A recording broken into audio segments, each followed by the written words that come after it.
Halleloja, halleloja. Miarahaba antsika rehetra amin'ity andro marainan'ny 17 jona 2024 tonga soa ianao eto amin'ny anina sahaza ary faly miaraka aminao androany maraina omba an'Andriamanitra ny ianao. Halleloja. Ny lohahevitra tamin'ity volana ity dia ny fisainana ao amin'ny fanjakan'ny lanitra, ny fisainana ao amin'ny fanjakan'ny lanitra. Ary androany tsika dia andinika lohateny manokana dia ny hoe ny toe-tsaina eo amin'ny fiainana andavanandro. Ny toe-tsaina eo amin'ny fiainana andavanandro. Mbola miarabantsika malagasy rehetra izay manaraka an'izao fotoana izao na eto Maorisy na ny Madagasikara na ny Kanada na aiza n'aiza manerana an'izao tontolo izao Andriamanitra ny fiadanana ny hikasika ny fiainanao sy ny fonao hahatakatra ny tenin'Andriamanitra androany.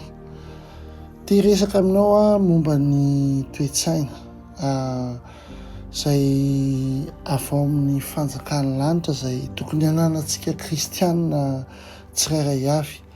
Tsy resaka teknika, tsy resaka fomba fa toe-tsaina. Ny toe-tsaina momba ny fanjakan'ny lanitra. Ary ho hitanao fa mikasika ny fiainanao andavanandro izany eo amin'ny toerana misy anao ary ny toy mahanao anao mihitsy manana fotom-pisainana avy amin'ny fanjakan'ny lanitra ianao. Halleloja. Ny tenin'Andriamanitra hitantsika amin'ny apôstôly toko fa asan'ny apôstôly toko fa 17 andiny fa 4 sy fa 7. Asan'ny apôstôly toko fa 17 andiny fa 4 ka hatramin'ny fa 7 dia milaza toy izao amin'ny anara-maherin' Jesosy Kristy hoe ary ny firenena rehetra avy dia amin'ny ray ihany dia napolininy ambonin'ny tany rehetra ary efa notendreny ny fotoanandro sy ny faritra ny fonenany mba hitady an'Andriamanitra izy raha tahiny hatsapaka hahita azy kanefa tsy mba lavitra antsika rehetra izy. Amen. Ina moa zany ambaran'ny asan'ny apôstôly toko fa 17 io dia ny hoe Andriamanitra nanao ny firenena rehetra avy amin'ny raha anankiray. Ary izy ny nametra ny fotoana sy ny toerana tokony honenantsika tsirairay avy mba hahafahantsika mitady azy. Zareo tsara, izy ny nametra ny fotoana sy ny toerana tokony honenantsika tsirairay avy mba hahafahantsika mitady anazy.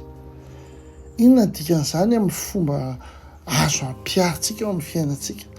Midika izany fa tsy kisendrasendra ny toerana honenanao, tsy kisendrasendra ny asa ataonao, tsy kisendrasendra ny fianakaviana na aterahanao, fa manana tanjona avokoa izany rehetra izany dia ninona? Ny hahafahan'ny olona anankiray hahafahan'ny olona manodidina anao rehetra izany mahita an'Andriamanitra amin'ny alalanao. Amen. Jesosy Kristy tonga teto an-tany namita ny iraka nampanaovina azy. Dia toy izany koa tsika misy iraka nampanaovin'ny Tompo antsika. Halleloja. Ary ny fiainanao andavanandro eo dia fa iraka n'Andriamanitra io. Tsy mila miandro hoe fandaharam-potoana na programa manokana izany hoe olona manatanteraka iraka izany na mission izany. Tsy mila miandro hoe fionana lehibe fa manomboka eo amin'ny misy anao ny iraka ampanaovina anao androany amin'izao fotoana izao. Izay mahatonga ny tenin'Andriamanitra miteny hoe ny fanjakan'ny lanitra ny ka manodidina anao.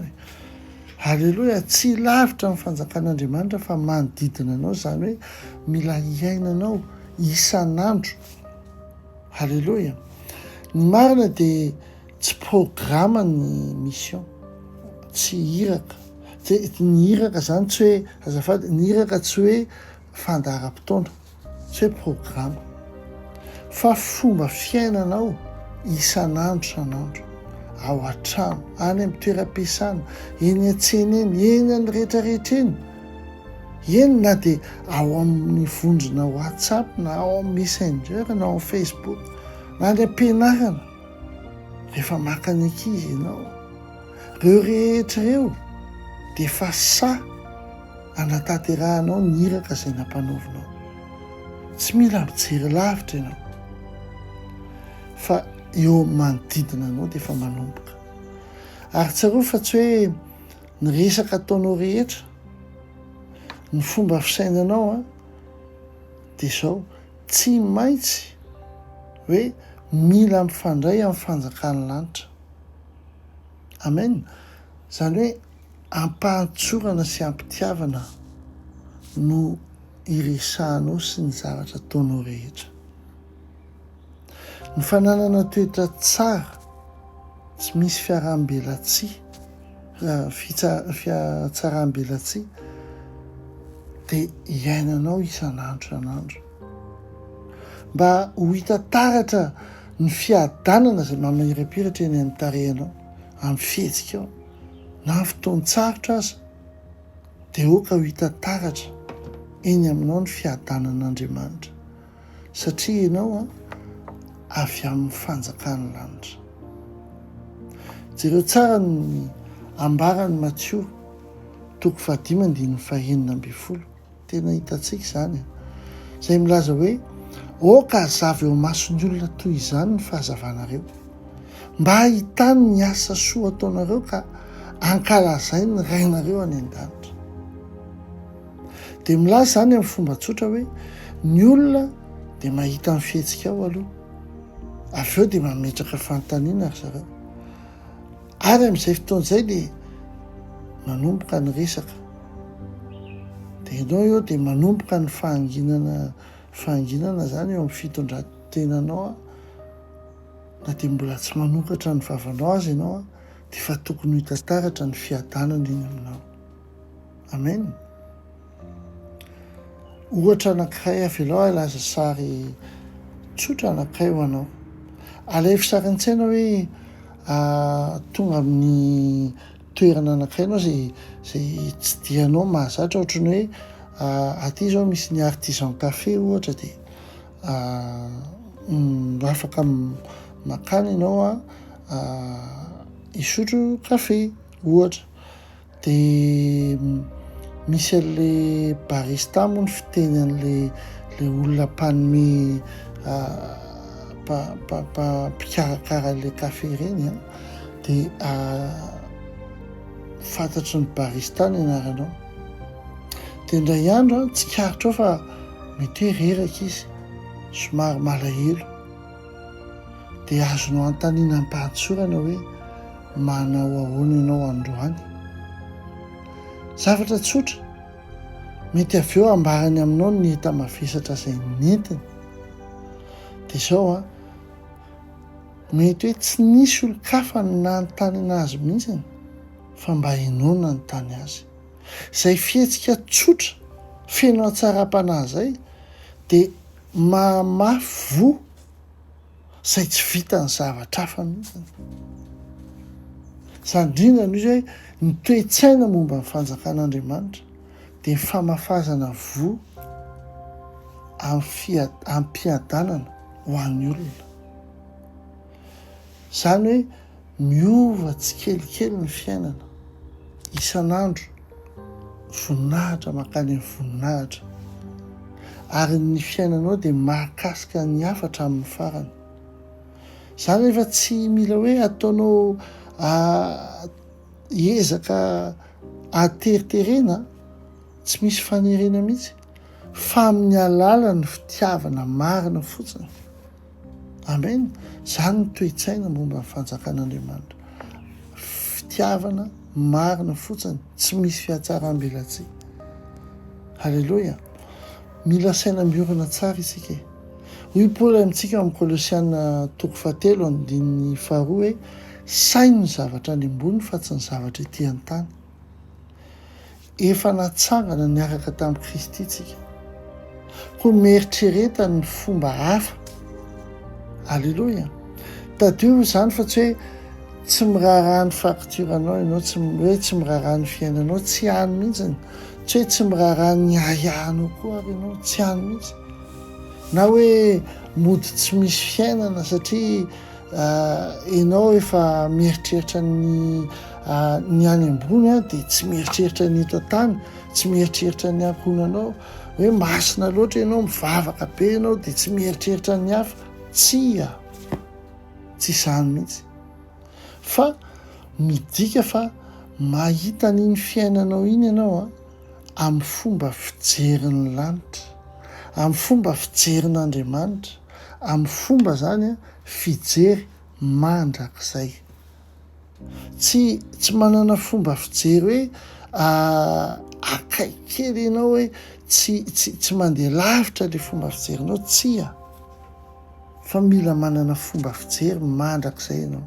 mila manana fiainana tsotra feno fitiavana ary fomba fijery mandrakizay tsy tanjona tratrarinao indray mandeha fotsiny nefa n'izany fa lalana zany arahanao isan'andro mandra-piavin'i Kristy ary indrindrandrindra tsy hoe rehefa tsara daholo ny fandehan-javatra dia manana fomba fijery mandrakizay sy feno fitiavana ianao tsy hany fa indrindrandrindra rehefa mihasarotra ny zavatra rehetra indrindrandrindra rehefa ohatrany hoe mirodana zavatra rehetra manodidina anao indrindrandrindra rehefa eo amin'ny fotoana izay manahirana ianao eo ianao no tokony mampiatra ny fomba fijerinao dia ny fomba fijerin'ny lanitra tia misy osikevitra ho anao androany azo ampiarina mihitsy jerevina hoe olona ray izay tsy dia miserasera aminao dia antany io tsotra hoe manao ahoana ianao androany manao ahoana mety tsara ve ny fiainanao dia mieno azy tsara ianao tsy voatery hamaly anazy ianao fa mieno anazy tsara tsy misy hoe hitsarahanao an'ilay olona fa mieno azy ampitiavana tanteraka ianao indray mantsy misy ny olona tsy mila ny valy teninao fa na ny hevitrao fa mila sofina miaino anazy tsy hoe mila sofina mandre anazy fa mila sofina miaino anazy amen dia ho hitanao dia ho anao indray maka fotoana kely ianao ho an'ny tenanao fotsiny maka fotoana kely mitoera kely dia soaty zavatra anankitelo izay niova tao amin'ny fisainanao tato ato ary zavatra ray manokana tianao hotohizana amen tsotra izany fa saingy ireo dingana kely ireo dia izao anorenanao ny fomba fisainanao ao amin'ny fanjakan'ny lanitra alleloia tsara ny tompontsika azadiny fa ny fomba fisainana amin'ny fanjakan'ny lanitra ny missionanao dia tsy lavitra be akory fa amin'ny andavanandro amin'ny fiainanao andavanandro halleloia alohan'ny hamarana antsika dia andeontsika hivavaka tompo sokafo ny masonay amin'ny iraka manodidina anay isan'andro ampeo aho tompo hahitan'ny olona araka ny fijerinao azy ampifatoy amin'ny zavatra ambony ny sainay tompo tsy hoe toy ny tetikasa indray mandeha fa tena fomba fiainanay mihitsiny ampiasao ny fiainanay andavanandro ho amin'ny zavatra miavaka tompo ho vaitanteraka zahay satria ianao tompo rehefa ianao no mampindrana anay ny masonao ny sofinao ny fomba fisainanao ny fomba fiteninao indrindrandrindra ny fonao tompo dia hiova tanteraka amin'ny voninahitra makany amin'ny voninahitra ny fiainanay amin'ny anara-maherinao Jesosy Kristy amen amen hotahian'Andriamanitra indrindrana ianao ary tsarovy ny fiainanao andavanandro dia efa iraka Alleloia. Ary manantena fa nanaraka tsara nyity anina sasy ty anao tamin'ity volana jona ty, izay tapitra androano, ary manantena ahitanao indray amin'ity fandaharana ity raha mpitso voalohan'ny volana jona. Aza diny fa isaky ny voalohan'ny volana jona tsika dia misy loha hevitra manokana raisitsika avy any an-danitra, ka hotahin'Andriamanitra ianao ary entiko fahasoavana sy famindrapona ianaraka anao amin'ny andro rehetra iainanao, ary toetra andro lava ohatran'i Jehovah ianao. Ampitiavana be dia be Docteur Rina Telesforiana.